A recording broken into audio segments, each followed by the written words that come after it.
ওমর রাদিয়াল্লাহু আনহুর জামানায় প্রথমবারের মতো হিন্দুস্তান অভিযান হয়। পরে 39 হিজরিতে, 44 হিজরিতে, 94, 98, 602 হিজরিতে বহুবার হিন্দুস্তান মুসলমানরা অভিযান প্রেরণ করেছে। মুসলমানরা বিজয়ী হয়েছে। 750 বছর মুসলমানরা ভারতবর্ষ শাসন করেছে। আল্লাহু আকবার। কিয়ামত পর্যন্ত হয়তো এভাবে হিন্দুস্তানিদের সাথে বিভিন্ন সময় যুদ্ধ হবে। তবে ইমাম মাহদি আসার আগে একটা ভয়াবহ যুদ্ধ অনুষ্ঠিত হবে এই ভারতবর্ষ। হিন্দুস্তানের বিরুদ্ধে একটা যুদ্ধ হবে। আল্লাহর নবী বলেছেন এই যুদ্ধে যারাই পার্টিসিপেট করবে এদের গুনাহ মাফ, জাহান্নাম এদের জন্য হারাম, এদের জন্য আল্লাহ জান্নাত ওয়াজিব করে দিয়েছেন। সুবহানাল্লাহ। হিন্দুস্তানের উগ্রবাদী সন্ত্রাসী হিন্দুদেরকে বলছি, আমাদেরকে ভয় দেখাইস না। আল্লাহ রসুলের হাদিস এটা আমরা জানি। তোরা যদি নিজেরাই যুদ্ধ পরিস্থিতি সৃষ্টি করে দিস, আমরা ভয় ভীতি নিয়ে নয়, আল্লাহর জান্নাতের আশায়, বিজয়ের নেশায় আমরা আনন্দের সাথে এই যুদ্ধে অংশগ্রহণ করে দিল্লির লাল কেল্লায় ইসলামের পতাকা উড়ায় দেব। কারণ আল্লাহর রাসূল ভবিষ্যৎবাণী করেছেন এই ভয়াবহ যুদ্ধে আল্লাহ মুসলমানদেরকে বিজয় দিবেন। সুবহানাল্লাহ পড়বেন না আপনারা? এবার আপনারা বলেন, মনের ভিতরে আর একটু ভয় আছে আপনাদের? বলেন আল্লাহ ওয়াদা দিয়ে দিয়েছেন, আর ভয় আছে? বলবেন হুজুর কেমনে? বলেন তো আমাদের এইটা নাই, ওইটা নাই, পারমাণবিক বোমা নাই, মিসাইল নাই। আরে দুয়া আর ঈমান হলো শক্তিশালী মিসাইল, এটার সামনে কেউ দাঁড়াতে পারে না। ইসাবাতানি মিন উম্মতি আহরাজাহুম আল্লাহু মিনান নার। আমার উম্মতের দুটি দলকে আল্লাহ তাআলা জাহান্নামের আগুন থেকে মুক্তি দিয়েছেন। ইসাবাতুন তাগজুল হিন্দ, এক দল হলো যারা হিন্দুস্তানের বিরুদ্ধে যুদ্ধ করবে, আর আরেক দল হলো ইসাবাতুন তাকুনু মা ঈসা ইবনে মারইয়াম আলাইহিস সালাম। আরেক দল হলো যারা দাজ্জালকে কতল করার জন্য ঈসা নবীর আগমনের পরে ঈসা আলাইহিস সালামের যারা সাথী হবে তাদেরকেও যিনি জাহান্নাম থেকে মুক্তি দিয়েছেন তিনি কে?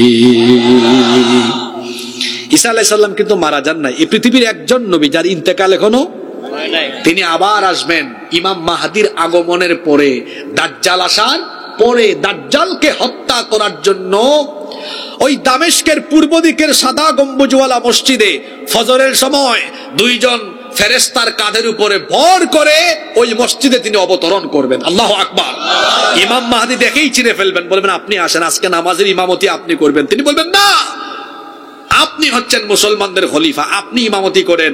নামাজ শেষ হওয়ার পরে তিনি বক্তব্য দিবেন, ভাষণ দিবেন, আর তার সাথে তার অনুসারীরা যখন বের হবে ফিলিস্তিনের বাবে লুদে, যেটা বর্তমানে ইসরায়েলের অসভ্য ইহুদিরা দখল করে রেখেছে, সেখানে দাজ্জালকে আল্লাহর হুকুমে তিনি হত্যা করবেন। আল্লাহু আকবার।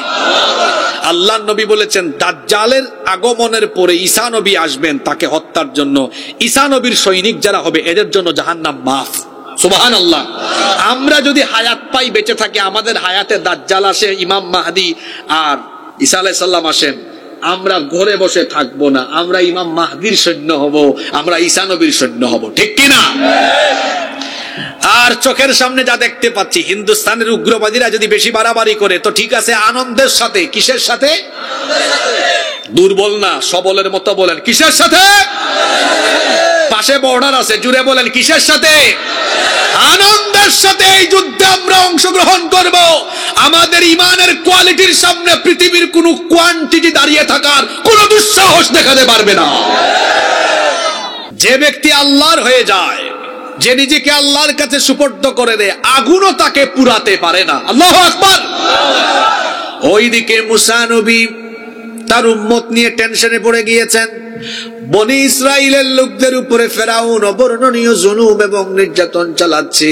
মুসা আলাইহিস সালাম তার উম্মত নিয়ে বড় চিন্তায় পেরেশানিতে পড়ে গেলেন। আল্লাহ তাআলা মুসা নবীকে বললেন, ও আমার নবী মুসা, তুমি তোমার উম্মতকে নিয়ে রাতের অন্ধকারে মিশর থেকে চলে যাও, মিশর থেকে হিজরত করো। মুসা আলাইহিস সালাম রাতের অন্ধকারে মিশর থেকে বের হয়ে গেলেন, তার অনুসারীদেরকে নিয়ে পথ চলা আরম্ভ করলেন। এই খবর ফেরাউনের কানে চলে গেল। ফেরাউন তার দলবল নিয়ে এবার পিছু হটা আরম্ভ করলো। সে পিছন থেকে ধাওয়া আরম্ভ করলো। আর ওইদিকে মুসা আলাইহিস সালাম তার অনুসারীদেরকে নিয়ে যেতে যেতে যেতে যেতে সকালবেলা দিনের বেলা তারা লোহিত সাগরের সামনে চলে গেলেন। সামনে এখন সাগর, এই সাগর কেমনে পাড়ি দিবেন চিন্তায় পড়ে গেলেন। কিছুক্ষণ যাওয়ার পরে দেখলেন পিছন দিক থেকে ফেরাউনের বাহিনী এসে হাজির। তখন মুসা নবীর অনুসারীরা উম্মতরা মুসা নবীকে বলেছিল, মুসা কোথায় এনেছো আমাদেরকে বলো, এত বড় বিপদের জায়গা, সামনে সাগর, পিছনে ফেরাউনের বাহিনী, সামনে গেলেও মরণ পিছনে গেলেও মরণ, কোথায় আমাদেরকে নিয়ে আসলে বাঁচার তো কোনো পথ নাই। ঈমান কারে কয় দেখেন। মুসা নবী তখন বললেন, কে বলেছে বাঁচার পথ নাই? আজকে আমরা শুধু এখানে এসেছি, এখানে শুধু আমরাই নয়, আমাদের সাথে তো আরেকজন আছেন, তিনি কি? কোরআনের ভাষায় শুনুন তার জবাবটা কত সুন্দর ছিল। তিনি তখন বনি ইসরাইলের লোকদেরকে বললেন, কাল্লা ইন্না মাইয়া রাব্বি সায়াহদিন। নেভার এভার, কখনো না, আমরা শুধু এখানে আমরা নিজেরা না, ইন্না নিশ্চয়ই মাইয়া রাব্বি, আমাদের সাথে আমাদের রব আছেন, তিনি কে? সায়াহদিন, কঠিন বিপদে তিনি আমাদেরকে বাঁচার পথ দেখিয়ে দিবেন। সুবহানাল্লাহ পড়েন। আল্লাহ যার সাথে আছেন তাকে কেউ মোকাবেলা করতে পারে না। ফেরাউনের বাহিনী অস্ত্র শস্ত্র নিয়ে এসেছে, মুসা নবীর বাহিনীর সাথে কিছুই নাই। চিন্তা করেন তো, একটা অস্ত্র কারো কাছে নাই। শুনতেছেন? আপনারা এখনো টের পান নাই হুজুর কোন দিকে শুরু করে কোন দিকে ঢুকবে। একটু মনোযোগী থাকেন, একটু পরে বুঝবেন হুজুর কোন আয়াতে কোন দিকে নিয়ে ঢুকাইতেছে। একটা অস্ত্র নাই। মুসা নবীর সাথে যে উম্মত, অস্ত্র নাই, ঘোড়া নাই, উট নাই, কিছুই নাই। আর ফেরাউনের বাহিনীর কাছে সব আছে না নাই? তীর আছে, বল্লম আছে, তলোয়ার আছে, ঘোড়া আছে, উট আছে। মুসা নবীর সাথে কিছুই নাই, কিন্তু মুসা নবীর সাথে যিনি আছেন তিনি কে? সে আল্লাহ কামটা কি করলেন? মুসা নবীকে বললেন, টেনশন কইরেন না, সাগর আমি পাস করায়া দিব। আর যারা অস্ত্র শস্ত্র নিয়ে এসেছে এখানেই আজকে তাদের মরণ হবে। আল্লাহু আকবার। কি এদের পতন হয়নি? মরণ হয়নি? অস্ত্র শস্ত্র দিয়ে তো বিজয়ী হওয়া যায় না, বিজয়ী হওয়ার জন্য আল্লাহর সাহায্য লাগে। দেখেন নাই ফেরাউনের দল জুলাই আগস্টে আমার ভাই শহীদ আবু সাইদ, শহীদ মুগ্ধের মতো অসংখ্য তরুণ যুবকদের বুকে বুলেট গুলি ছুড়ে দিয়েও তারা আমার দেশের দামাল ছেলেদেরকে আটকাতে পারে নাই, কারণ তাদের বুকের মধ্যে বুক ভরা সাহস দিয়েছেন কে? আল্লাহ যার সাথে আছেন তাকে কেউ মোকাবেলা করতে পারে না, কেউ তার ক্ষতি করতে পারে না। আমার আপনার নবী যখন মক্কা থেকে মদিনার উদ্দেশ্যে হিজরতের রাতে রওনা করলেন, আমার নবীর সাথে ছিলেন তার হিজরতের সাথী সাইয়্যিদিনা আবু বকর সিদ্দিক রাদিয়াল্লাহু আনহু। দুইজনে রওনা করেছেন। ফজরের ওয়াক্ত হয়ে যাচ্ছে, এমন সময় আবু বকর সিদ্দিক রাদিয়াল্লাহু আনহু বললেন, ওগো আল্লাহর নবী, ফজরের ওয়াক্ত হয়ে যাচ্ছে, দিনের আলো যদি ফুটে ওঠে আর কাফিররা যদি আমাদেরকে দেখে ফেলে আমাদেরকে খতম করে ফেলবে, চলেন এই গারে সুরের মধ্যে, এই গুহার মধ্যে আমরা অবস্থান নেই। আল্লাহর নবী আবু বকর রাদিয়াল্লাহু আনহুকে নিয়ে সেই গুহার মধ্যে ঢুকে গেলেন। কিন্তু গুহাটা ছিল অত্যন্ত সংকীর্ণ, খুব ছোট গুহা। দিনের বেলা শত্রুরা কাফিররা একেবারে গুহার কাছাকাছি চলে এসেছে। আবু বকর রাদিয়াল্লাহু আনহু তখন বললেন, ওগো আল্লাহর নবী, এই ছোট্ট সংকীর্ণ গুহা, এখানে আমরা বসলে মাথা উঁচু করলে মাথাটা দেখা যায়, কাছে আসলে পরে গুহার ভেতরে কে আছে তা স্পষ্ট দেখা যায়। কাফিরের দল এত কাছে চলে এসেছে, মনে হয় কিছুক্ষণের মধ্যে আমরা ধরা পড়ে যাব। ধরা পড়ে গেলে তো অবস্থা ভালো হবে না, কারণ আমরা দুইজন আর তারা অনেকজন। আবু বকর রাদিয়াল্লাহু আনহু যখন নবীজিকে এই কথা বললেন, আল্লাহর নবী কি সুন্দর জবাব দিলেন সেটাও আল্লাহ কোরআনে কারীমে উঠায়া দিয়েছেন। আল্লাহ তাআলা তখন তার নবীকে দিয়ে বলালেন, তার নবী তখন বললেন, আবু বকর, কে বলেছে আমরা দুইজন? লা তাহজান ইন্নাল্লাহা মা'ানা,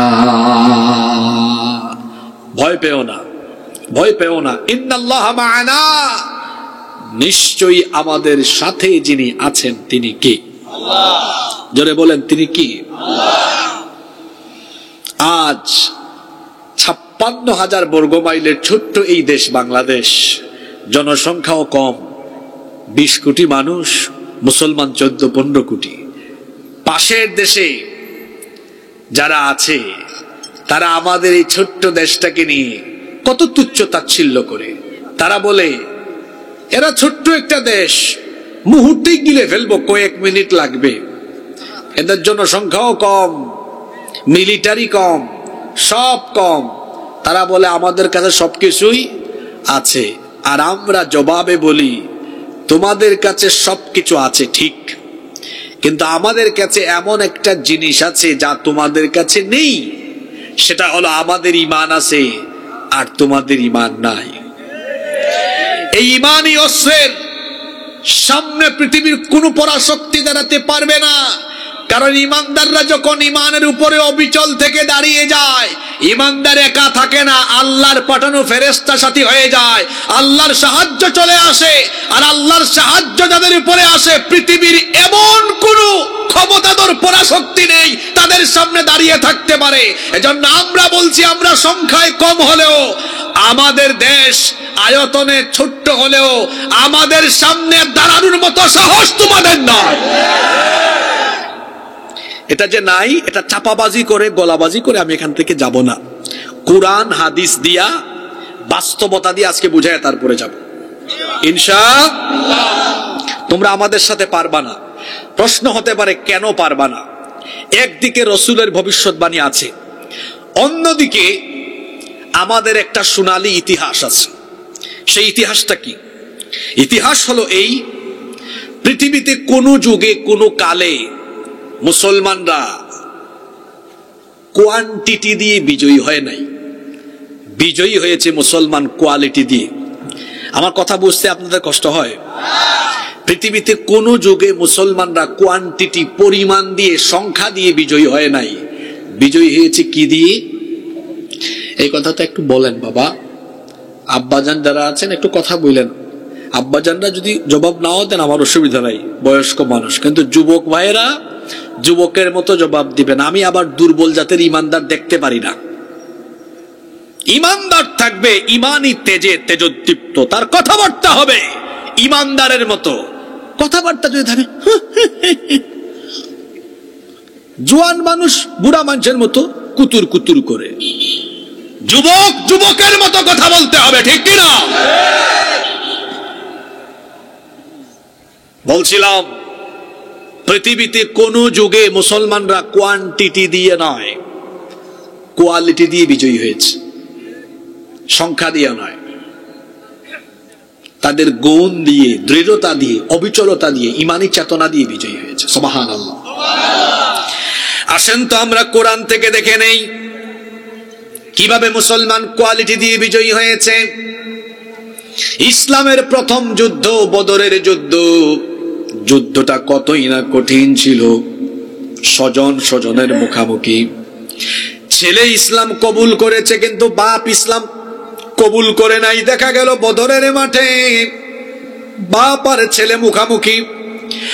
এক ভাই ইসলাম কবুল করেছে, আরেক ভাই ইসলাম কবুল করে নাই। দেখা গেল বদরের মাঠে ভাই ভাইয়ের মুখামুখি, চাচা ভাতিজার মুখামুখি, এভাবে আপনজন আপনজনের মুখামুখি। জোরে বলেন তো দেখি, কাফিরের সংখ্যা কত, মুসলমানের সংখ্যা কত? এবার আসেন দুই গ্রুপের কি আছে আর কি নাই একটু বলে দেই।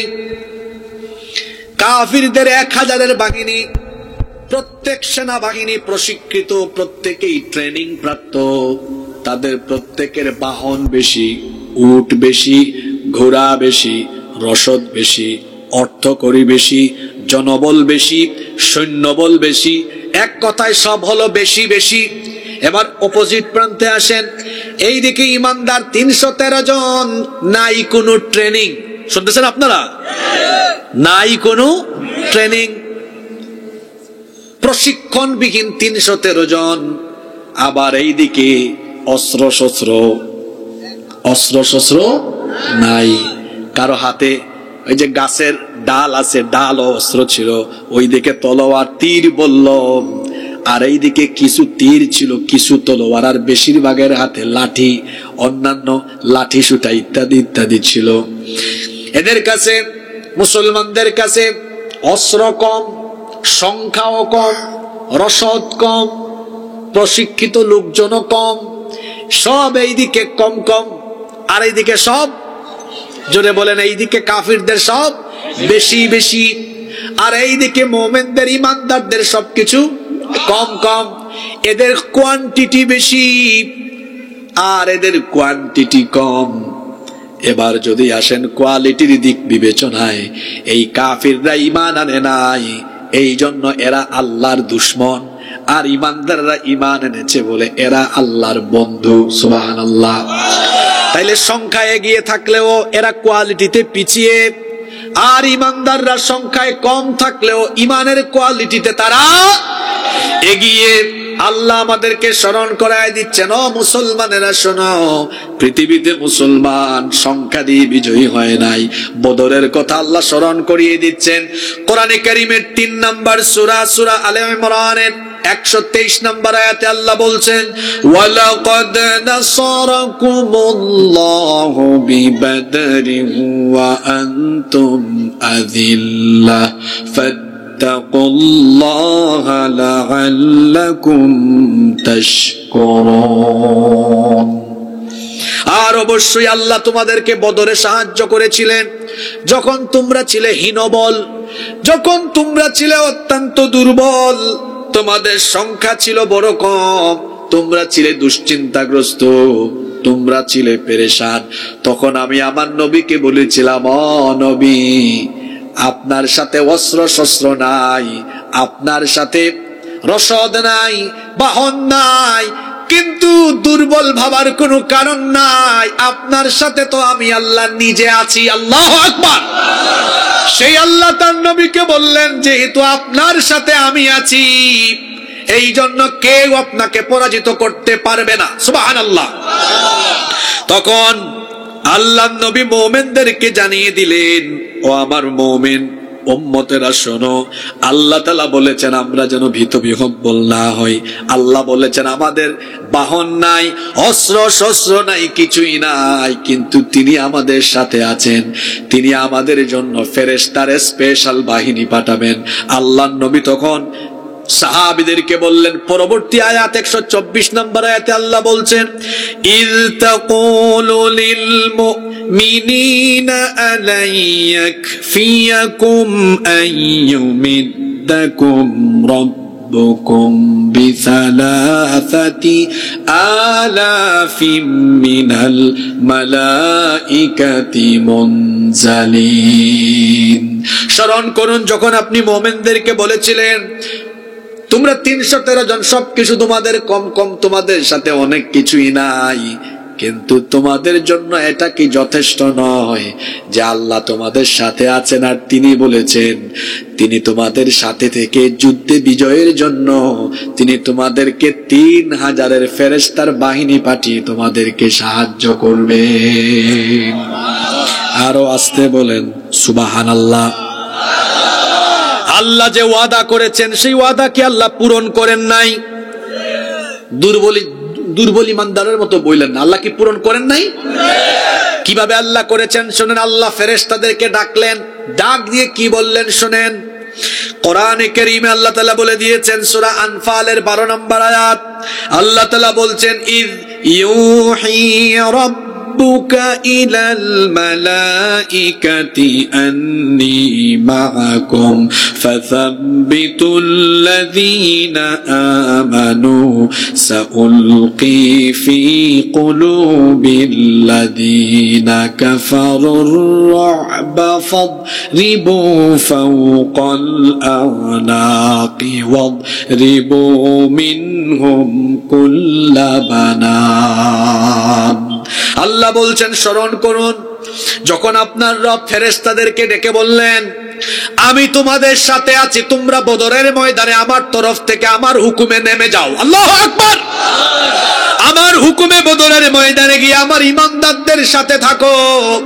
যাতে যুদ্ধের ময়দানে কাফেররা তাদেরকে তাদের জায়গা থেকে সরাতে না পারে।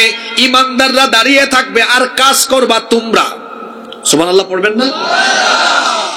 কত বড় কথা আল্লাহ বলছেন, ইমানদাররা দাঁড়িয়ে থাকবে আর কাজ করবা তোমরা ফেরেশতারা। এখন আমাদের প্রশ্ন হলো, হুজুর আল্লাহ কি কামটা করার কথা বলেছেন? বাড়িতে গিয়ে আজকে সূরা আনফালটা বেশি বেশি বাংলা অনুবাদ সহ পড়বেন, বুঝতে পারবেন আল্লাহ কি বলেছেন।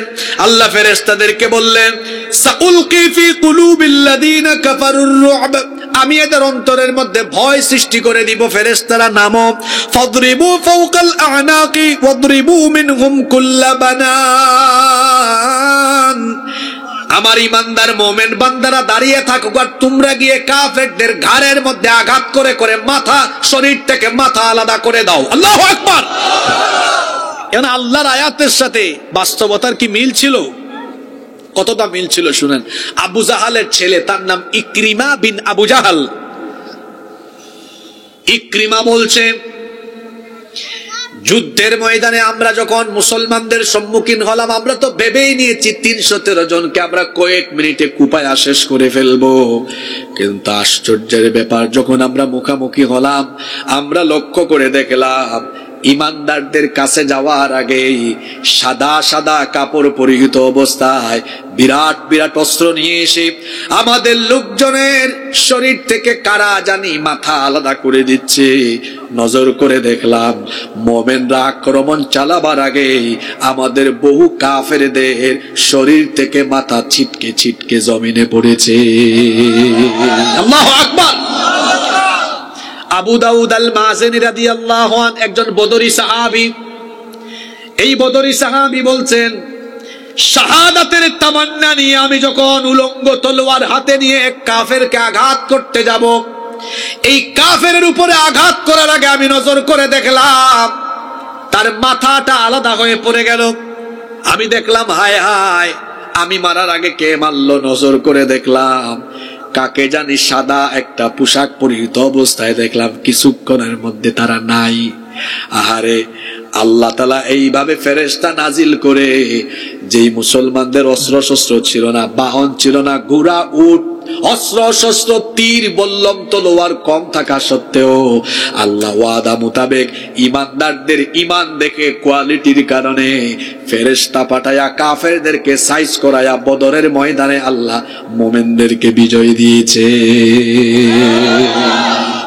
সে আল্লাহ এখন আর নাই তো? জোরে বলেন, সে আল্লাহ এখন আর নাই।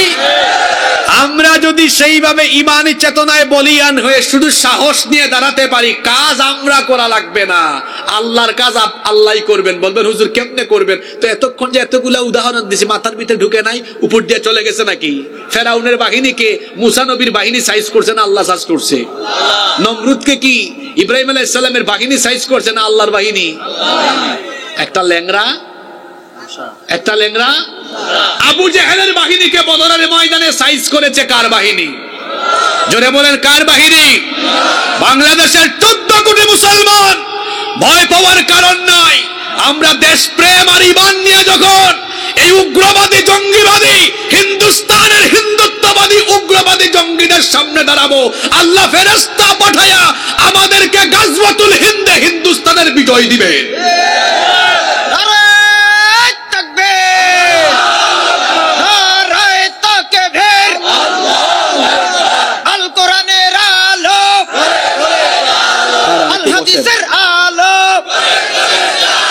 স্লোগানটা পড়ে দিয়ে আপনাদেরকে লাইনে তুলি। কথা তো মাত্র শুরু করছি। আমি বলছি না কোরআন হাদিস বাস্তবতা দিয়া বুঝাবো। এতক্ষণ কোরআন বলছি, আল্লাহদের সাহায্য করবে না, ওয়াদা আছে না? এটা হাদিস শোনা দরকার না? হিন্দুস্তানে যুদ্ধ হবে, এটা ১৫০০ বছর আগে বলেছেন মুহাম্মাদুর রাসূলুল্লাহ সাল্লাল্লাহু। প্রথমে কোরআন দিয়ে বললাম, এখন হাদিস, এরপরে আসবো বাস্তবতা। আমরা যে পারবো এটা বাস্তবতা দিয়া বুঝাবো। কোরআন হাদিসের কথা বাস্তব না অবাস্তব? উগ্রবাদী হিন্দুরা মনে করছে। আমি গতকাল শুনলাম এক ইন্ডিয়ান চ্যানেলে কয় বাংলাদেশের চিকেন নেক, এই ছাগল নাইয়া দিয়ে ঢুকে ফেনি আমরা আলাদা করে ফেলবো, 5 মিনিটে শেষ। আমরা বলছি তোরা 5 মিনিট নয়, কিয়ামত পর্যন্ত ফেনীতে ঢুকে চট্টগ্রামকে আলাদা করতে পারবি না। মানুষ খুব ভালো মেহমানদারি জানে।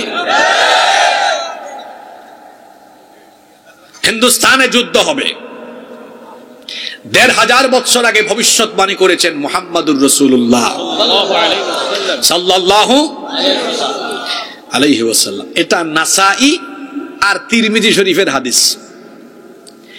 সাউবান রাদিয়াল্লাহু আনহু হাদিসের বর্ণনাকারী সাহাবী, তিনি বলছেন আল্লাহর হাবিব মুহাম্মাদুর রাসূলুল্লাহ, আমরা বলি সাল্লাল্লাহু আলাইহি ওয়াসাল্লাম বলেছেন, ইসাবাতান মিন উম্মতি আহরাজাহুমাল্লাহু মিনান নার। হাদিসটা ভালো করে শুনেন, এটা কি আজকে ঘরের ভিতরে সবার সাথে আলোচনা করবেন। ইসাবাতান মিন উম্মতি আহরাজাহুমাল্লাহু মিনান নার। আল্লাহর নবী বলেছেন, আমার উম্মতের দুটি দলকে আল্লাহ তাআলা জাহান্নামের আগুন থেকে মুক্তি দিয়ে জান্নাত দিয়ে দিবেন। সুবহানাল্লাহ। কয়টা দল? একটা দল হলো ইসাবাতুন তাগজুল হিন্দ, যে দল হিন্দুস্তানের বিরুদ্ধে যুদ্ধ করবে। হিন্দুস্তানের বিরুদ্ধে যুদ্ধে যারাই যুক্ত হবে, যারাই অংশগ্রহণ করবে, ওই ব্যক্তির জন্য জাহান্নামের আগুন যিনি হারাম করে দিবেন তিনি কে? তাহলে বোঝা গেল, নবীজির কথা অনুযায়ী, হাদিস অনুযায়ী বোঝা গেল, এটা ১৫০০ বছর আগের ভবিষ্যৎবাণী। হিন্দুস্তানিদের সাথে মুসলমানদের যুদ্ধ। যদিও মুহাদ্দিসগণ এবং ইতিহাস বেত্তাগণ বলেছেন হিন্দুস্তানে একাধিকবার যুদ্ধ হয়েছে। সেই ১৫ হিজরিতে শুরু হয়েছিল এটা। আপনার ওমর রাদিয়াল্লাহু আনহুর জামানায় প্রথমবারের মতো হিন্দুস্তান অভিযান হয়। পরে ৩৯ হিজরিতে, ৪৪ হিজরিতে, ৯৪, ৯৮, ৬০২ হিজরিতে বহুবার হিন্দুস্তান মুসলমানরা অভিযান প্রেরণ করেছে। মুসলমানরা বিজয়ী হয়েছে। ৭৫০ বছর মুসলমানরা ভারতবর্ষ শাসন করেছে। আল্লাহু আকবার। কিয়ামত পর্যন্ত হয়তো এভাবে হিন্দুস্তানিদের সাথে বিভিন্ন সময় যুদ্ধ হবে। তবে ইমাম মাহদি আসার আগে একটা ভয়াবহ যুদ্ধ অনুষ্ঠিত হবে এই ভারতবর্ষ। হিন্দুস্তানের বিরুদ্ধে একটা যুদ্ধ হবে। আল্লাহর নবী বলেছেন, এই যুদ্ধে যারাই পার্টিসিপেট করবে এদের গুনাহ মাফ, জাহান্নাম এদের জন্য হারাম, এদের জন্য আল্লাহ জান্নাত ওয়াজিব করে দিয়েছেন। সুবহানাল্লাহ। হিন্দুস্তানের উগ্রবাদী সন্ত্রাসী হিন্দুদেরকে বলছি, আমাদেরকে ভয় দেখাইস না। আল্লাহ রসুলের হাদিস এটা আমরা জানি। তোরা যদি নিজেরাই যুদ্ধ পরিস্থিতি সৃষ্টি করে দিস, আমরা ভয় ভীতি নিয়ে নয়, আল্লাহর জান্নাতের আশায়, বিজয়ের নেশায় আমরা আনন্দের সাথে এই যুদ্ধে অংশগ্রহণ করে দিল্লির লাল কেল্লায় ইসলামের পতাকা উড়ায় দেব। কারণ আল্লাহর রাসূল ভবিষ্যৎবাণী করেছেন, এই ভয়াবহ যুদ্ধে আল্লাহ মুসলমানদেরকে বিজয় দিবেন। সুবহানাল্লাহ পড়বেন না আপনারা? এবার আপনারা বলেন, মনের ভিতরে আর একটু ভয় আছে আপনাদের? বলেন, আল্লাহ ওয়াদা দিয়ে দিয়েছেন, আর ভয় আছে? বলবেন, হুজুর কেমনে? বলেন তো, আমাদের এটা নাই, ওইটা নাই, পারমাণবিক বোমা নাই, মিসাইল নাই। আরে দুয়া আর ঈমান হলো শক্তিশালী মিসাইল, এটার সামনে কেউ দাঁড়াতে পারে না।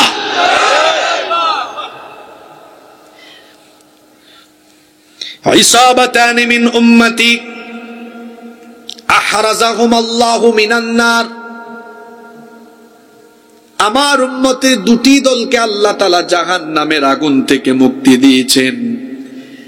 ইসাবাতুন তাগজুল হিন্দ, এক দল হলো যারা হিন্দুস্তানের বিরুদ্ধে যুদ্ধ করবে, আর আরেক দল হলো ইসাবাতুন তাকুনু মা ঈসা ইবনে মারইয়াম আলাইহিস সালাম। আরেক দল হলো যারা দাজ্জালকে কতল করার জন্য ঈসা নবীর আগমনের পরে ঈসা আলাইহিস সালামের যারা সাথী হবে, তাদেরকেও যিনি জাহান্নাম থেকে মুক্তি দিয়েছেন তিনি কে? ঈসা আলাইহিস সালাম কিন্তু মারা যান নাই। এই পৃথিবীর একজন নবী যার ইন্তেকাল এখনো হয় নাই। তিনি আবার আসবেন ইমাম মাহদির আগমনের পরে, দাজ্জাল আসার পরে। দাজ্জালকে হত্যা করার জন্য ওই দামেস্কের পূর্ব দিকের সাদা গম্বুজওয়ালা মসজিদে ফজরের সময় দুইজন ফেরেশতার কাঁধের উপরে ভর করে ওই মসজিদে তিনি অবতরণ করবেন। আল্লাহু আকবার। ইমাম মাহদি দেখেই চিনে ফেলবেন, বলবেন, আপনি আসেন, আজকে নামাজের ইমামতি আপনি করবেন। তিনি বলবেন, না, আপনি হচ্ছেন মুসলমানদের খলিফা, আপনি ইমামতি করেন।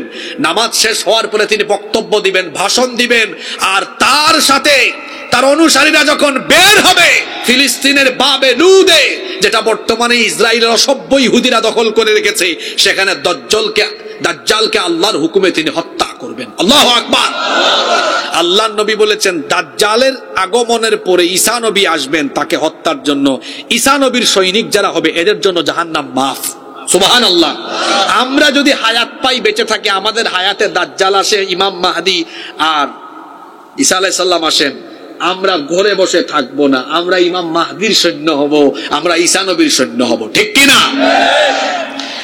আর চোখের সামনে যা দেখতে পাচ্ছি, হিন্দুস্তানের উগ্রবাদীরা যদি বেশি বাড়াবাড়ি করে তো ঠিক আছে, আনন্দের সাথে। কিসের সাথে? দুর্বল না, সবলের মতো বলেন, কিসের সাথে? পাশে বর্ডার আছে, জুড়ে বলেন, কিসের সাথে? আনন্দের সাথে এই যুদ্ধে আমরা অংশগ্রহণ করব। আমাদের ইমানের কোয়ালিটির সামনে পৃথিবীর কোন কোয়ান্টিটি দাঁড়িয়ে থাকার কোন দুঃসাহস দেখাতে পারবে না। কোরআন গেল, হাদিসও গেল। এবার আরো একটা আয়াত, আজকে তো আমরা 64 আর 65 কথা বলছিলাম, ওই আয়াতটা পরে বাস্তবতা দিয়ে বুঝাবো এরা আমাদের সাথে। ইমানের কোয়ালিটি নিয়ে আমরা দাঁড়াতে পারলে মহান রব আমাদের শক্তিকে কিভাবে বাড়িয়ে দিবেন শোনেন। আল্লাহ তাআলা পরের আয়াতে বললেন, ইয়া আইয়ুহান নাবিয়্যু হাররিদিল মুমিনিনা আলাল কিতাল। হে নবী, মুমিনদেরকে আপনি যুদ্ধের জন্য এনকারেজ করেন, নবী মুমিনদেরকে যুদ্ধের জন্য আনন্দিত হতে বলেন।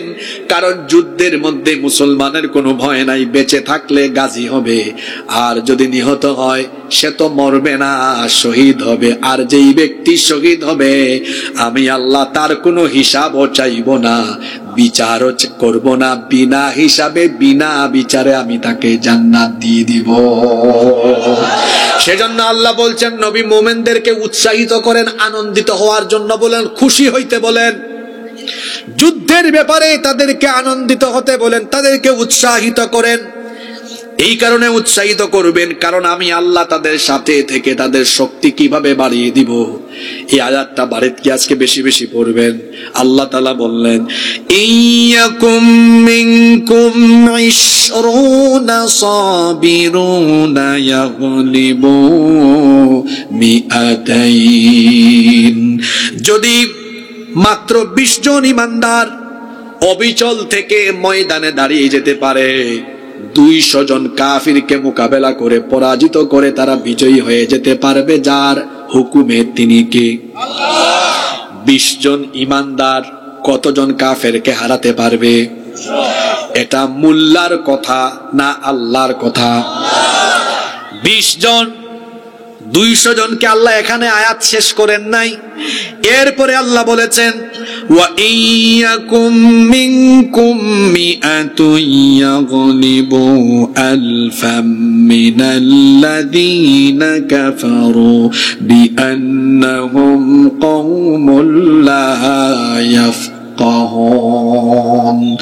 আর যদি দৃঢ় অবিচল থাকা 100 জন মুমিন থাকে তো তারা 1000 কাফিরকে মোকাবেলা করতে পারবে। আল্লাহু আকবার।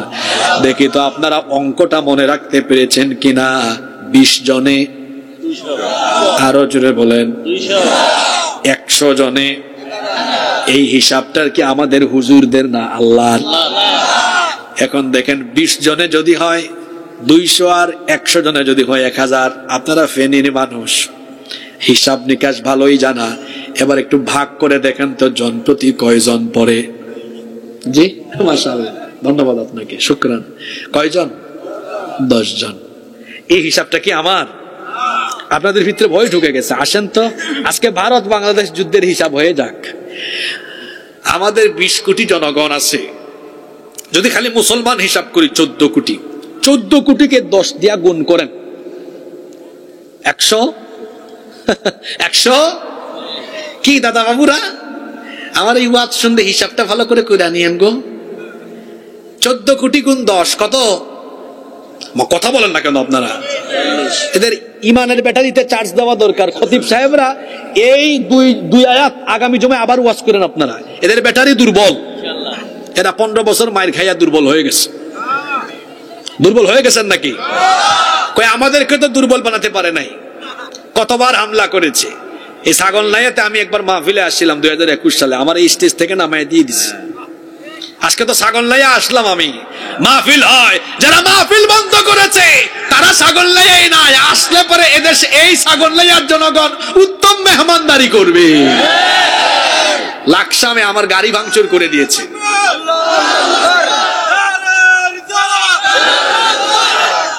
যুবক ছেলেরা কাঁদতেছিল সেই দিন, মাথায় হাত বুলাই দিয়ে আমি চলে গেছি, বলছিলাম সবর করো, এই দিন দিন না, তোমাদেরকে যারা কাঁদিয়েছে তারা কাঁদবে। খুব কষ্ট পেয়েছে ছেলেগুলো, আমার মনে আছে। আমার গ্রামের নামটা খেয়াল করতে পারতেছি না। আমি স্টেজ পর্যন্ত আসছি, আমার উঠতে দেয় নাই, নামায় দিয়ে দিস, উঠতে দেয় নাই। এই ছেলেগুলো আজকেও যারা আমাদেরকে খাওয়াইলো, আমি ঢোকার সময় বললাম তোমরা খাইছো? কয় খাই নাই, মুখটা শুকায় গেছে। এত কষ্ট করে মাহফিলের আয়োজন করে এই ছেলেগুলাকে কষ্ট দিয়েছে, পুলিশও কম করে নাই। আজকে পুলিশ থাকলে আপনারাও শোনেন, আমরা বলে ফেলি তো সব, পোশাকটারে কলঙ্কিত বানাই ফেলছেন আপনারা। এখন একটু পাক পবিত্র বানান, ন্যায়ের পক্ষে সত্যের পক্ষে কাজ করবেন, কম করেন নাই আপনারা। জনগণ এমনি এমনি এত পেদানি আপনাদেরকে দেয় নাই। লাকসামে, চান্দিনাতে, সাতক্ষীরাতে, বিভিন্ন জায়গায় কত কাণ্ড এরা ঘটিয়েছে। এই গত বছর মাত্র 6-7 মাস আগে, আপনারা অনেকে দেখছেন হয়তো, মৌলভীবাজারের কমলগঞ্জে আমি সূরা কাসাসের তাফসীর করছি, বন্ধ করে দিচ্ছে। সেখানকার স্থানীয় আওয়ামী লীগের ইউপি চেয়ারম্যান আমারে বলে হুজুর এই বিষয়ে ওয়াজ বন্ধ করেন। আমি বললাম ওয়াজ হচ্ছে মিশরের ফেরাউনের, ওইটা টেনে আপনার ঘরে আনছেন কেন? ব্লাডে ব্লাডে মিলে গেছে আর কি। ফেরাউনের ওয়াজ শুনলে তো ফেরাউনের উত্তরাধিকারীদের খারাপই লাগবে। ফেরাউনের দল এদেশের মানুষের উপরে বর্বরতা, নির্যাতন, নিষ্পেষণ যা চালিয়েছো তার ফলাফল হিসাবে আল্লাহ তাআলা আজ তোমাদের অধঃপতন দিয়েছেন। এই হিসাবটা একটু কইরা ফেলে আসেন। প্রতিজনে কয়জন? অর্থাৎ একজন মুমিনের শক্তি যুদ্ধের সময় আল্লাহ, এটা আল্লাহ দেন। এটা কে দেন? তাফসীর ভালো করে বুঝেন, এটা কে দেন? যেমন যে খায়বারে এখানে আলেমরা বসে আছেন, আলী রাদিয়াল্লাহু আনহু ওই যে কপাট তুলে নিয়ে এটা দিয়ে কুপাইছেন, কিন্তু যুদ্ধ শেষ হওয়ার পরে আল্লাহ রাসূল বলছেন এটা একটু নাও তো, তিনি আর কি করতে পারে না। আলী রাদিয়াল্লাহু আনহু শরম পাইছে এত গেলা মানুষের সামনে। নবী বললেন শরম পাইও না, ওই সময় আল্লাহ তোমার গায়ে এই শক্তি দিয়েছিলেন। আল্লাহু আকবার। আল্লাহ শক্তি দেন তো, দেখেন নাই জুলাইয়ে, আগস্টে আমার দেশের ছাত্র, যুবক, তরুণ জনতা কিচ্ছু নাই, রাস্তায় বেরিয়েছে, গুলির সামনে, বুলেটের সামনে তারা দাঁড়িয়ে গিয়েছে। এই শক্তি শরীরে, এই তেজ যিনি দিয়েছেন তিনি কে? আপনারা দেখছেন মা সন্তানকে নামাই দিচ্ছে, যা বেটা, দেয় নাই? পুলিশ কয় স্যার একটারে মারি 4টা দাঁড়ায়। এটা কিন্তু কুরআন হাদিসের নির্দেশনা মোতাবেক কোন যুদ্ধ না। আর হিন্দুস্তানের যুদ্ধ এটা হাদিসে আছে, ওখানে যদি একটা মারলে 4টা দাঁড়ানোর শক্তি পায়। আমি আল্লাহর কোরআন হাতে নিয়ে আজকে বলে গেলাম, হিন্দুস্তানের বিরুদ্ধে যুদ্ধ হলে একটারে মারলে 1 কোটি দাঁড়িয়ে যাবে। নারায়ে তাকবীর, আল্লাহু আকবার। আল কোরআনের আলো, আল হাদিসের আলো, মুসলমানের শত্রুরা হুঁশিয়ার সাবধান। নারায়ে তাকবীর। হিসাবটা কইরা ফেলাই আসেন। 14 কোটি গুণ 10, 140 কোটি। হেরা আছে 130 কোটি, এর মধ্যে 30 কোটি আবার আমাদের জাত আছে না?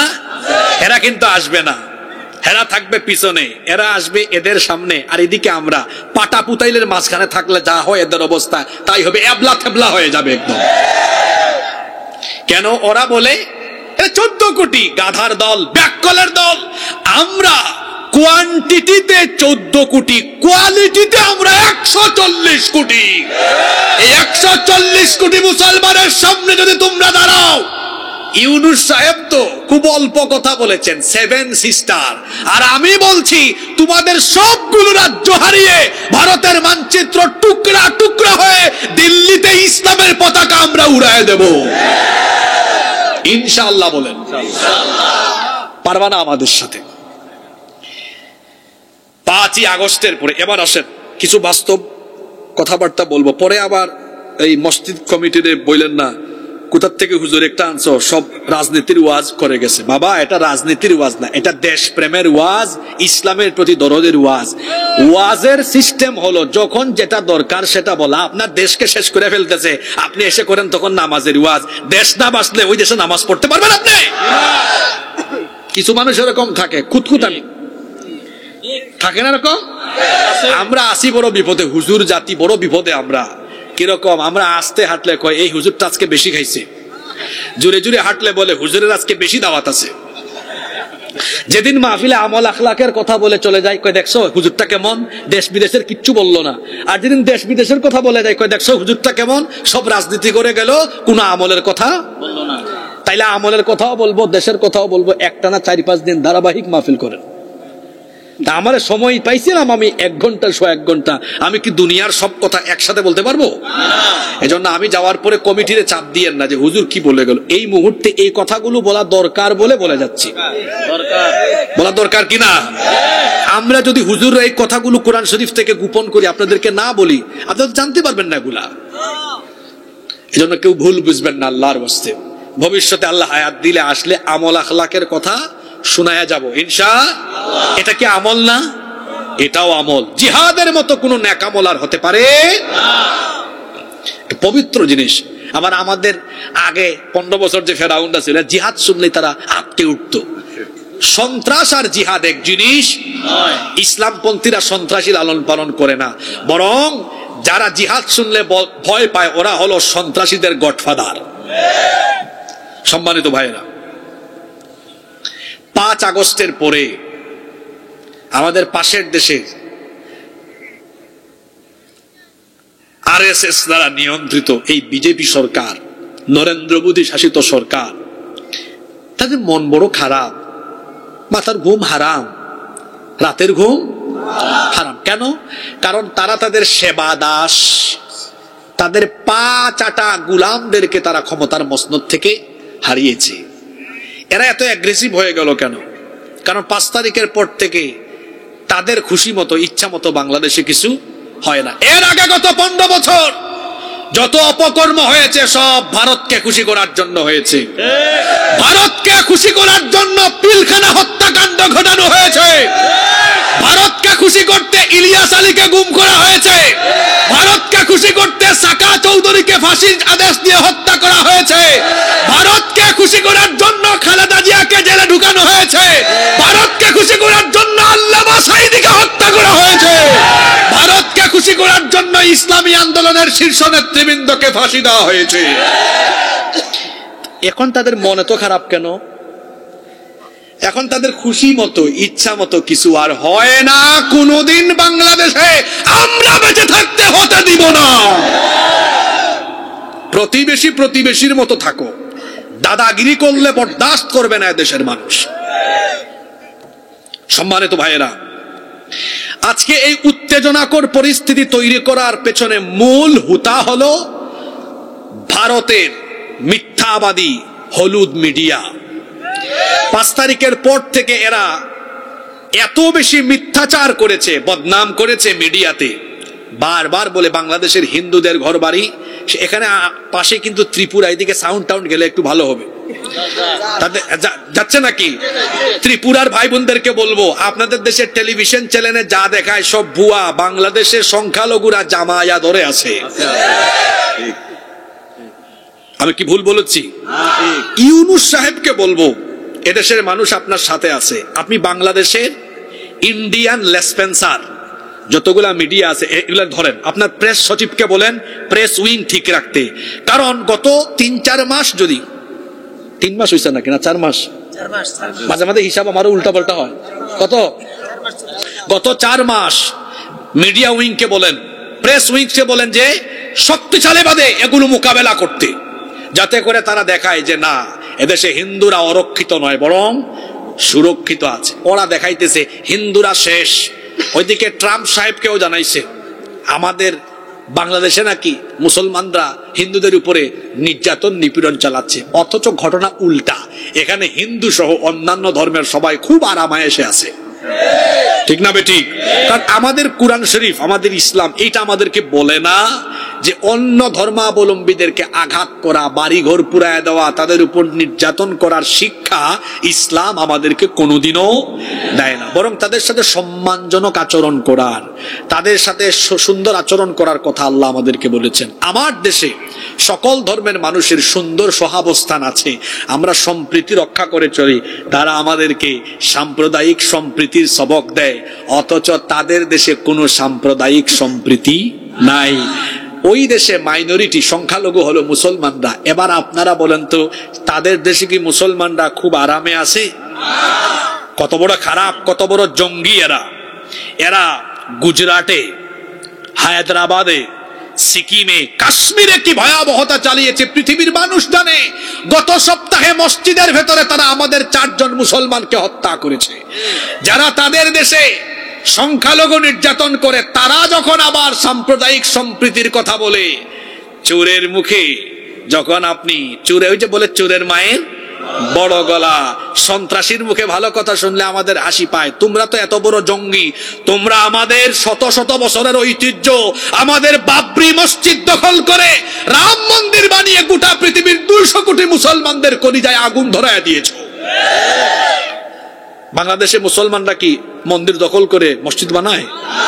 এটা ওই পারের দাদা বাবুদের কাজ, তারা এই কাজটা করে। নাফরমানের দল, তোরা বড় নিমুখ খারাপ। কারণ আমরা 750 বছর ভারত শাসন করার ইতিহাস আমাদের আছে। ভারতের যা কিছু তোরা পাইছ সব আমাদের শাসকদের করা। দিল্লির কুতুব মিনারে আমি গিয়েছি, নিজের চোখে দেখে এসেছি। 2017 সালে আমি কুতুব মিনারে, শীষ মিনারে, আগ্রার তাজমহল, ওই যে লাল কেল্লা সব দেখে এসেছি। তোদের বাপ দাদারা এগুলা বানায় নাই, এগুলো আমাদের পূর্বপুরুষরা, মুসলমানরা যখন ভারতবর্ষ শাসন করেছে, এগুলো মুসলমানদের হাতে গড়া স্থাপনা। ওগুলারে পর্যটন খাত বানায়া তারপরে খাইতেছস। মূলত আমাদের কারণেই তোরা ভারতবর্ষে তোদের বাড়ি ঘরও আছে, খাইতেও পারতেছস। বলবেন হুজুর এই কথা আপনি কেন বললেন? মুসলমানরা প্রায় 800 বছরের কাছাকাছি ভারত শাসন করার পরে এটা আবার ব্রিটিশরা নিয়ে নেয়, এগুলো আপনারা জানেন। তারপরে ব্রিটিশদের বিরুদ্ধে স্বাধীনতা আন্দোলনে সবচেয়ে বেশি রক্ত দিয়েছে কারা? মুসলমানরা। তারপরে 47 সালে দ্বিজাতি তত্ত্বের ভিত্তিতে 2 দেশ ভাগ হয়, হিন্দুদেরকে নিয়ে হিন্দুস্তান আর মুসলমানদেরকে নিয়ে পাকিস্তান হয়। আমাদের কিছু ভাইরা হিন্দুস্তানে থেকে যায়, যারা সংখ্যালঘু। এই সংখ্যালঘু হয়ে আজ তারা 47 থেকে 2024 73 বছর ধরে এই নাফরমান হিন্দুরা, আমি নাফরমান কেন বলছি এটার ব্যাখ্যা দিচ্ছি। আমরা 800 বছরে কোনো অত্যাচার করলাম না, তোরা 73 বছরে কামটা কি করলি? আমাদের মসজিদ দখল করে ফেললি, তাবরিজকে পিটায়া হত্যা করলি, মুস্কান নামে একটা মেয়েকে কলেজে কি করছে মনে নাই আপনাদের? এটা হলো তাদের ইতিহাস, এটা হলো তাদের ইতিহাস। বাংলাদেশকে 5 তারিখের পর থেকে অস্থিতিশীল করার নানা রকম অপচেষ্টা করেছে। সর্বশেষ হাতিয়ার ইসকন। কি ইসকন? এটা একটা উগ্রবাদী সন্ত্রাসী সংগঠন। এই সংগঠন পশ্চিমবঙ্গের নদিয়া জেলার মায়াপুরে এদের হেডকোয়ার্টার। কিন্তু অবাক করা বিষয় হলো, এই সংগঠন প্রতিষ্ঠা হয়েছে মার্কিন যুক্তরাষ্ট্রের নিউ ইয়র্কে। এটি হিন্দু লেবাসধারী সংগঠন হলেও মূলত এটি হচ্ছে ইহুদিদের দ্বারা পরিচালিত এবং নিয়ন্ত্রিত একটি উগ্রবাদী সংগঠন। এই সংগঠন প্রতিষ্ঠা হয়েছে 1966 সালে। এই সংগঠনের প্রতিষ্ঠাতার নাম হলো অভয় চরণারবিন্দ ভক্তি বেদান্ত স্বামী প্রভুপাদ। উইকিপিডিয়াতে আপনারা সার্চ করবেন, গুগল শরীফে সার্চ করে সব দেখবেন। এর নামও খুব লম্বা, অভয় চরণারবিন্দ ভক্তি বেদান্ত স্বামী প্রভুপাদ। তার অনুসারীরা তার নাম থেকে একটা শব্দ ধার করছে। ওই যে তার নামের শেষে প্রভুপাদ আছে, প্রভুপাদের পাদ বাদ দিয়ে প্রভুটা নিছে। এজন্য দেখবেন ওর অনুসারীদের বেশিরভাগের নামের শেষে প্রভু আছে। যে রাষ্ট্রদ্রোহকে ধরছে ওইটার নাম চিন্ময় প্রভু, তবে তারও নাম অনেক লম্বা, চিন্ময় কুমার দাস প্রভু ব্রহ্মচারী। তো বলছিলাম আপনারা হাসিয়েন না, শুধু কথাগুলো শোনেন। এটা নিয়ন্ত্রণ করে কারা? ভুলে গেছেন আপনারা? কারা? ইহুদিরা। ইহুদিরা মুসলমানদের বন্ধু, তাই তো? ফিলিস্তিনের ভাই বোনদের উপরে ইহুদিরা যা করে, পাশের দেশের দাদারা ফিলিস্তিনিদেরকে সাপোর্ট করে, ঠিক না বেঠিক? আচ্ছা, জাতীয় সঙ্গীত আলাদা কই গেল? আমি এদেরকে খুঁজতেছি। কয়দিন আগে দেখলাম জাতীয় সঙ্গীতের প্রেমে যারা মাতোয়ারা ছিল, এখন বাংলাদেশকে নিয়ে যে এরা কটাক্ষ করে, জাতীয় পতাকা অবমাননা করে, এরা কথা বলে না কেন?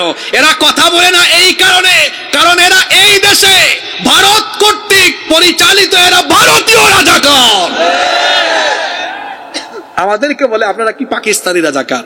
আমাদের পাসপোর্ট আছে, চেক করে দেখেন, কোনোদিনও পাকিস্তানে আমরা যাই নাই। তাদের পাসপোর্ট গুলা চেক করে দেখেন, দাদাদের দেশের ইমিগ্রেশনের কত সিল। আমাদেরকে যারা পাকিস্তানি রাজাকার বলে, ওরা হলো ভারতীয় রাজাকার। এই জন্য দেশের দুঃসময়ে চুরের দল জামাতের সাথে পালিয়ে তাদের মামু বাড়িতে গিয়েছে। সম্মানিত ভাইয়েরা, বলছিলাম এই ইসকন নামক সংগঠনের কথা। এই সংগঠনটি পৃথিবীর বহু দেশে নিষিদ্ধ। মালয়েশিয়াতে, সিঙ্গাপুরে, পাকিস্তানে, Afghanistan, Uzbekistan, Kazakhstan, Turkmenistan, Saudi আরবে এবং আরো বেশ কয়েকটি দেশে এরা নিষিদ্ধ। আর কিছু দেশ, ইন্দোনেশিয়াতেও নিষিদ্ধ। আবার কিছু দেশে এরা সরকারের নজরদারিতে আছে। শুধু ভারতে, ইউরোপ, আমেরিকার কিছু দেশে এরা খুব ভালোভাবে কার্যক্রম চালায়। আমার দেশে ফেরাউনের সময়ে খুব ভালোই তারা দাপটে ছিল। এমন কি তারা কথায় কথায় প্রশাসনের সর্বোচ্চ জায়গায় ক্ষমতা দেখিয়েছে। আমরা কিন্তু আরো বহু আগ থেকে বাংলাদেশের মানুষকে ইসকনের ব্যাপারে সতর্ক করে আসছি। এদের একটা চেতনা হলো পৃথিবীকে মুসলমান মুক্ত করো। এটা কাদের চেতনা? না, ইসকনের চেতনা। ইসকনের চেতনা কি? এটা আপনারা তো সব খাই ফেলতেছেন। পৃথিবীকে মুসলমান মুক্ত করো। এই জন্য দেখবেন তারা বলে প্রাণী হত্যা মহাপাপ, কিন্তু সন্ত্রাসীর দল দিনের আলোতে প্রকাশ্যে দিবালুকে চট্টগ্রামের কোর্ট প্রাঙ্গণে আমার ভাই সাইফুল ইসলাম আলিফকে কুপিয়ে কুপিয়ে যেভাবে হত্যা করেছে, জানুয়ারের দল তারা প্রমাণ করেছে মানুষ হত্যা তাদের কাছে সোয়াবের কাজ, পুণ্যের কাজ। যারা প্রকাশ্যে দিবালুকে এইভাবে একজন আইনজীবীকে কোর্ট প্রাঙ্গণে হত্যা করতে পারে, এরা মানুষ নয়, এরা মানুষ নবী জানোয়ার, এরা অসভ্য, এরা জঙ্গি, এরা সন্ত্রাসী। এজন্যই সন্ত্রাসী সংগঠন ইসকনকে অবশ্যই বাংলাদেশে নিষিদ্ধ করতে হবে। প্রশাসনকে বলবো, এই হত্যাকাণ্ডে যারা জড়িত দ্রুত গ্রেফতার করেন। গ্রেফতার করে দ্রুত ট্রাইব্যুনালে বিচার করে প্রত্যেক আসামিকে ফাঁসির কাস্টে ঝুলাতে হবে। জানুয়ারের দল, অসভ্যের দল, কত বড় বর্বর। তাদের দেশে আগরতলার উপ হাই কমিশন বাংলাদেশের হাই কমিশনে হামলা চালিয়েছে। একটা দেশের হাই কমিশনে হামলা করা মানে হলো ওই দেশের অস্তিত্বে আঘাত করা। আবার মমতা ব্যানার্জি, পশ্চিমবঙ্গের মুখ্যমন্ত্রী, তিনি কি বললেন? তিনি বললেন বাংলাদেশে শান্তিরক্ষী মিশন পাঠাও, হিন্দুরা শেষ। মমতাকে বলবো, শান্তিরক্ষী আমার দেশে না, জাতিসংঘের শান্তিরক্ষী আপনার দেশে পাঠানো দরকার। কারণ আপনার দেশে এত জঙ্গি, এত সন্ত্রাসী বেড়েছে যে হাই কমিশনের কূটনীতিকরা পর্যন্ত আপনার দেশে নিরাপদ নয়। আর বিজেপির উগ্র ওই শুভেন্দুকে আমি বলবো, শুভেন্দু, গত শুক্রবারে আমি মাহফিল করলাম শরীয়তপুরের ভেদরগঞ্জে। শরীয়তপুর ছিলাম, ভেদরগঞ্জে নাকি গুসাইরহাট কোন একটা জায়গায় ছিলাম। তো সেই দিন যশোরের বেনাপোল, ওইদিকে পেট্রোপুল সীমান্তে এই শুভেন্দু, বিজেপির উগ্র সন্ত্রাসী নেতা, সমাবেশ করে বলেছে আমরা সীমান্ত অবরোধ করলাম, আলু পেঁয়াজ চিনি বাংলাদেশে পাঠাবো না। তোর বাপ দাদার না কি গুলা? আলু চিনি পেঁয়াজ দেন কে?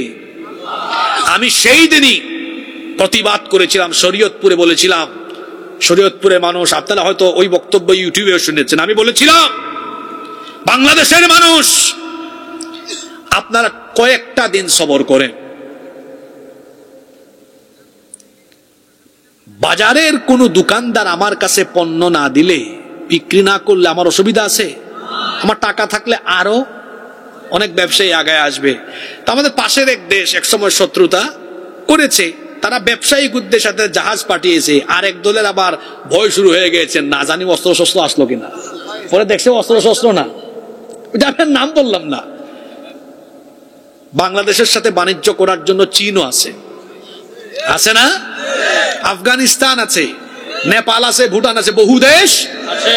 আমি শরীয়তপুরে বলেছিলাম কয়েকটা দিন সবর করেন, তাদের আলু পেঁয়াজ এগুলো সীমান্তেই পশুক, যখন না খায়া মরবে তখন দেখবেন বাংলাদেশের মানুষের পা ধরে ক্ষমা চাইবে। 6 দিন গেছে আমার এই বক্তব্য দেওয়ার 6 দিন পরে গতকালকে দেখলাম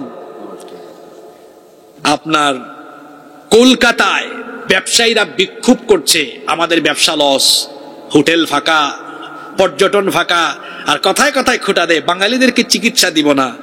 এখন হসপিটালের সামনে লটকায় রেখেছে বাঙালিদের, বাংলাদেশিদের জন্য বিশেষ ছাড়। আমি আপনাদেরকে আজকে ফেরিতে বলে যাচ্ছি, ইন্টারনেটে যারা শুনবেন তাদেরকেও বলবো, গোটা বাংলাদেশের মানুষ, যেভাবে আপনারা কয়টা দিন ভারতে যান নাই, আরো কয়েকটা মাস যাইয়েন না। শুধু ভিক্ষা না গো, গতকালকে শুনলাম একজন বলতেছে আধা পেট খেয়ে আছি গো। তা আমি শুনে বলছি আরো কয়টা দিন সবর কর, না খাইয়া মরবি গো। ওদের ভাষায় বলেছে আধা পেট, মানে অর্ধেক হালকা করে খাইছে আর কি। ব্যবসা বাণিজ্যের অবস্থা মন্দা, আধা পেট খেয়ে আছি গো, আমি সবর কর, কয়দিন পর না খাইয়া মরবি গো। তোরা যদি বাংলাদেশের সাথে বাণিজ্য সম্পর্ক নষ্ট করে দিস, তোদের পণ্যের সবচেয়ে বড় কাস্টমার বাংলাদেশ, বাংলাদেশ না কিনলে তোরা না খাইয়া মরবি। এই সুযোগে আমার দেশের হাসপাতালগুলো দেখবেন ভালো হয়ে যাবে। ওরা ওদের দেশের ডাক্তার মেডিকেল সায়েন্সের যে বই পড়ে ডাক্তার হয়েছে, আমার দেশের ডাক্তাররাও মেডিকেল সায়েন্সের একই বই পড়ে ডাক্তার হয়েছে। যদি আমার দেশের ডাক্তাররা আন্তরিকতা দিয়ে চিকিৎসা করে, ভারতের চাইতে উত্তম চিকিৎসা বাংলাদেশে হবে। আমি আমার দেশের চিকিৎসকদেরকে অনুরোধ করব, আপনারা এই দেশে একটু আন্তরিকতা বাড়ায় দেন, এই দেশের মানুষ বাইরে যাবে না ইনশাআল্লাহ। এই কথাগুলো সবার কাছে ভালো লাগবে। ইন্ডিয়ান লেসপেন্সার কিছু আছে না, এই এলাকায় থাকতে পারে, ওদের কাছে খারাপ লাগবে। কয়েকটা দিন যাওয়া বন্ধ করেন, কুত্তার বাকালেস কেমনে সোজা করতে হয় আমাদের জানা আছে। আর ইউনুস সাহেবকে বলবো তাড়াতাড়ি লালমনিরহাটের বিমান ঘাঁটিটা উদ্বোধন করেন। বললাম না কুত্তার বাকালেস কেমনে সোজা করা লাগে আমরা জানি, আপনারা অনেকে জানেন না। ওই লালমনিরহাটে একটা বিমান ঘাঁটি আছে, ওইটা ব্রিটিশ আমলে, ওই যে আপনাদেরকে বলছি না আজকের ওয়াজ কুরআন হাদিসের বাস্তবতা দিয়ে বুঝাবো, ভারত যে পারবে না ওই বাস্তবতার আলোচনায় ঢুকে গেছে। লালমনিরহাটে আমাদের একটা বিরাট প্রায় 2000 একর পরিমাণ জায়গা আছে ওখানে। ওখানে ব্রিটিশ পিরিয়ডে ওখানে একটা সামরিক ঘাঁটি ছিল, বিমান ঘাঁটি ছিল। 71 সালের মুক্তিযুদ্ধের পরে 72 সালে এই বিমান ঘাঁটিটা চালু করার কথা থাকলেও কোনো এক অজানা কারণে এটা চালু হয় নাই। অজানা কারণ কি এটা আর ব্যাখ্যা করে বলা লাগবে, আপনারা তো বুঝেন। ইন্ডিয়ান লেসপেন্সার থাকলে তো এটা হবে না, এটা এতকাল হয় নাই। ইউনুস সাহেবকে বলবো আপনার কোনো ভয় নাই, এদেশের সকল রাজনৈতিক দল ফেসিবাদ ছাড়া সব আপনার সাথে আছে, আলেম উলামাও আছে, সকল ধর্মের বর্ণের মানুষ আছে। তাড়াতাড়ি ওইটা উদ্বোধন করেন। ওইটা কেন উদ্বোধন বলি, ওই দিক দিয়ে শিলিগুড়ির করিডোর আছে, কয়েক কিলো জায়গা। দাদা বাবুরা বেশি পাকপাকুম করলে ওই শিলিগুড়ি দিয়ে আমাদের বিমান ঘাঁটিতে একটু ঢুকলেই পরে ওদের কয়েকটা রাজ্য ছিটকে পড়বে।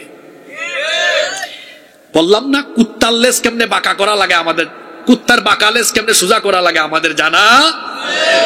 আর ওই যে একটা TV channel Republic Bangla, Mayukh Ranjan, হেরে ময়ূখ রঞ্জন, তুই যদি আমার কথা শুনিস তো শোন, সাংবাদিক নামে সাংঘাতিক। সে কি করে, ওই ব্যাঙ যেমন লাফায় হেও তেমন লাফায়, দেখছেন কিনা আপনি?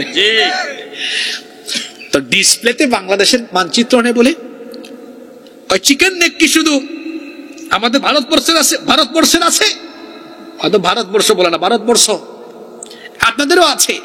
এই যে ফেনী এই ছাগলনাইয়ার সীমান্ত, আজকে ছাগলনাইয়া আসছি ভালো হইছে। তো এই যে ফেনীর বর্ডার দিয়ে ঢুকবো, 5 মিনিটে চট্টগ্রামকে আলাদা করে দিব, চট্টগ্রাম হিন্দু ভূমি হয়ে যাবে। হেরে ময়ূখ রঞ্জন, ফেনী আর চট্টগ্রাম তোর বাপ দাদার নাকি রে? বাংলাদেশের মানচিত্রের দিকে কেউ যদি কুনজর দেয়, বাংলাদেশের জনগণ সেই চোখ উপড়ে ফেলবে। 20 কোটি জনগণের রক্তের উপর দিয়ে তারপরে বাংলাদেশে ঢোকা লাগবে, এত সহজ নয়। 3টা অঞ্চল দেখায়, চট্টগ্রাম, সিলেট আর রংপুর। তা আমার বাড়ি তো সিলেটে, আমি তো সিলেট যাইতে পারতেছি না এই সময়গুলোতে, প্রোগ্রাম ওই মাসের শেষে। তো সিলেট গেলে বলতাম একদম সিলেটি ভাষায়। ওদিকে আসাম আছে আমাদের, আসামটা কিন্তু আমাদের। ওরা দাবি করে চট্টগ্রাম, সিলেট আর রংপুর। পশ্চিমবঙ্গ আমাদের, আসাম আমাদের, ত্রিপুরা আমাদের। বেশি বাড়াবাড়ি করলে এগুলো আমাদের দখলে ঢুকাই ফেলবো। মনে করেছ আগের লেসপেন্সার যারা ছিল সেই গুলামদের মতো আমরা কাউকে পরোয়া করি না, আঙ্গুল তুলে কথা বলতে আমরাও জানি। ভারত যার বন্ধু তার শত্রুর আর দরকার। তো দেখলাম আমাদের সিলেটের মানুষ আঞ্চলিক ভাষায় বলতেছে, আও বা আমরা রেডি আছি, আইলে বাদাম দিব। কিতা দিব? এটা আঞ্চলিক ভাষা আর কি। সিলেটের মানুষ কি চিনেন না? আমাদের কি চিনেন? আমরা বীরের জাতি, শাহজালাল রহমতুল্লাহ আলাইহির উত্তরসূরি, ব্যাককলের দল। সিলেটের মানুষ বীর পুরুষ, এরা বীরের জাতি। শাহজালালের তলোয়ার যদি গর্জে উঠে আরেকবার, আসাম সহ গোটা ভারতবর্ষে আবার মুসলমানদের পদধ্বনিতে, মুসলমানদের আওয়াজে ভারতবর্ষ প্রকম্পিত হয়ে যাবে। আমরাও কইছি, আও আইয়া খালি হামাও, বাদাম দিমু। বাদাম মানে বুঝেন তো, পিঠা খাইবাই দিয়ে আল্লাহ খান দিমু। তো সিলেটে দেখলাম কয়েকদিন ধরে, আমি ফেসবুকে দেখি তো, ওই সীমান্ত অঞ্চলের মানুষ বলতেছে, আও না খানাইবে, আও আইয়া হামাও, আমরা রেডি আছি, তোমরা রে বাদাম দিমু। কিতা দিমু? ফেনীর ছাগলনাইয়ার মানুষের রেডি আছে। দুঃখের সাথে, ভয়ের সাথে না আনন্দের সাথে? কিসের সাথে? এটা আমাদের জন্য মহা সুযোগ। হিন্দুস্তানের বিরুদ্ধে যদি যুদ্ধ অনিবার্য হয়ে যায়, কেউ আমরা ঘরে বসে থাকবো না। আনন্দের সাথে গাজওয়াতুল হিন্দে অংশগ্রহণ করতে কারা কারা রাজি আছেন? দুহাত তুলে আল্লাহরে দেখান। আল্লাহ সবাইকে কবুল করেন। বিজয়ী কারা হবে? কারা হবে? বলেছেন মুহাম্মাদুর রাসূলুল্লাহ সাল্লাল্লাহু। এখানে অনেক যুবক ভাইরা আছেন, আপনারা আমাদের প্রাণ, আমাদের ভালোবাসা, আমাদের সম্পদ। আপনারা মেরুদণ্ড, এটাতে সমস্যা দেখা দিলে যেমন সোজা হয়ে দাঁড়ানো যায় না, যুবকরা হলো ইসলামের মেরুদণ্ড। যুব সমাজ ঠিক থাকলে মেরুদণ্ড সোজা থাকবে। এটাকে প্রতিহত করা সম্ভব হবে না। আমার দেশের যুবক তরুণ ভাইয়েরা যদি ইমানের কোয়ালিটিতে পূর্ণ থাকে, যেভাবে জুলাই আগস্টে ফেরাউনের দল এই দেশকে ভারতের সেবাদাস বানাতে পারেনি, আমার যুবক তরুণ ভাইয়েরা ইমানি চেতনায় বলিয়ান থাকলে, দেশপ্রেমের চেতনায় উদ্বুদ্ধ থাকলে, ভারত কেন, পৃথিবীর কোনো পরাশক্তি আমার দেশকে নিয়ে ছিনিমিনি খেলার কোনো সাহস পাবে না ইনশাআল্লাহ। বাস্তবতা। আরো 2-1টা কথা বলে 2 মিনিট বলবো, শুনবেন তো? ওরা পারবে না আমাদের সাথে। চীন এক পায়ে খাড়া হয়ে আছে, একটু লাগুক, আমরা তোমাদেরকে সব দিব। আছে না? আশেপাশে আরো 2-3টা দেশ আছে যাদের কাছে পারমাণবিক এমন কিছু আছে, একটা মাইরাই উড়াই দিবে। ঠিক কিনা? কোরআন বলছে ওরা পারবে না, হাদিস বলছে ওরা পারবে না, বাস্তবতা বলছে ওরা পারবে না। এখন আমাদের কোয়ালিটি লাগবে। কি লাগবে? কোয়ালিটিটা কি? ঈমান। কি লাগবে? এই ঈমানকে ঝালাই করতে হবে, মজবুত করতে হবে আল্লাহর কোরআন কিতাব দিয়ে। আমি আর 1টা মিনিট কথা বলবো, খুব মনোযোগের সাথে এটা শুনবেন, পারবেন তো? এই ঈমান ঠিক রাখতে হবে কি দিয়ে? কোরআন দিয়ে। আমার মামুন ভাই আজকে এত সুন্দর মাহফিল এলাকাবাসীকে নিয়ে করলেন, এই কি আপনাদের সবার দায়িত্ব শেষ? না, দায়িত্ব হলো আমাদের ইমানের কোয়ালিটি ডেভেলপ করার জন্য আমরা একটা সিলেবাস দিচ্ছি আজকে। এই সিলেবাস সবাই আমরা ফলো করব ইনশাআল্লাহ। ক্লাসে 3 জাতের ছাত্র থাকে, ব্রিলিয়ান্ট, মিডিয়াম, দুর্বল ছাত্র। তো এখানেও থাকতে পারে এরকম। আমি 3 ধরনের সিলেবাস দিয়ে যাচ্ছি, যে যেভাবে পারেন এটা আমলের চেষ্টা করবেন। 1, এটা দুর্বলদের জন্য। প্রতিদিন আল্লাহর কোরআনের 5টি আয়াত অর্থ সহ ব্যাখ্যা সহ প্রতিদিন পড়েন। তাফহিমুল কোরআন, তাফসির ফি জিলালিল কোরআন, মারিফুল কোরআন, তাফসিরে জালালাইন, তাফসির ইবনে কাসির। যে তাফসিরের নাম বললাম এগুলো বাংলা অনুবাদ করা বাজারে পাওয়া যায়। 2-2.5 হাজার টাকা দিয়ে এক সেট তাফসির ঘরে কিনেন। প্রতিদিন যদি 5টি আয়াত পড়েন সময় লাগবে 15-16 মিনিট। 5 আয়াত করে যদি অর্থ ব্যাখ্যা সহ বুঝে পড়েন, গোটা কোরআন পড়তে আপনাদের সময় লাগবে মাত্র 4 বছর। কয় বছর? 10 আয়াত করে যদি পড়েন, এটা মিডিয়ামদের জন্য, 10 আয়াত করে যদি পড়েন সময় লাগবে মাত্র 2 বছর।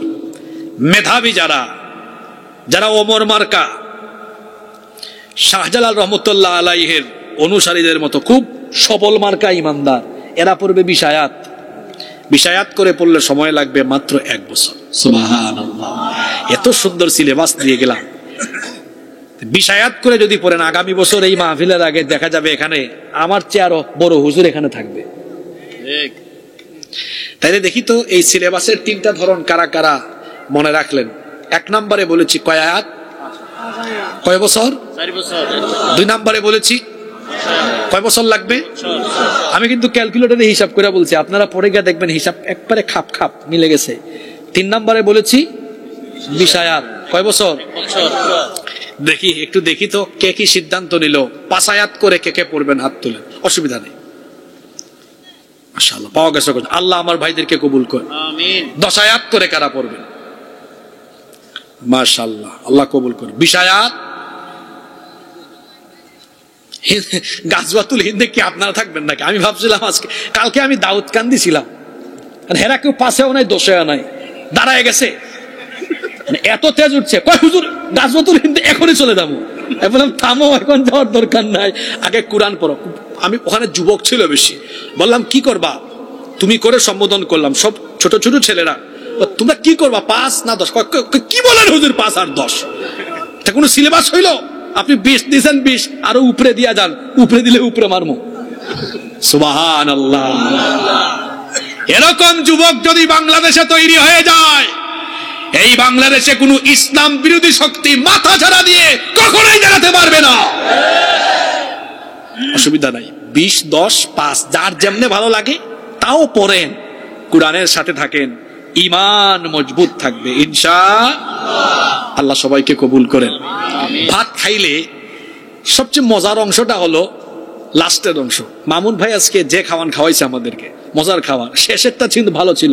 আপনি যাই খান না কেন, খাবারের শেষের অংশ এটা কিন্তু মজা, তাই না? তো মাহফিলের শেষ অংশ মোনাজাতটাও মজা। এটা হতে পারে জীবনের শেষ মোনাজাত। এখানে গুনাহ আজকে মাফ হয়ে যেতে। আলোর পথে 24, 24 ঘন্টা শুধু ইসলাম প্রচার।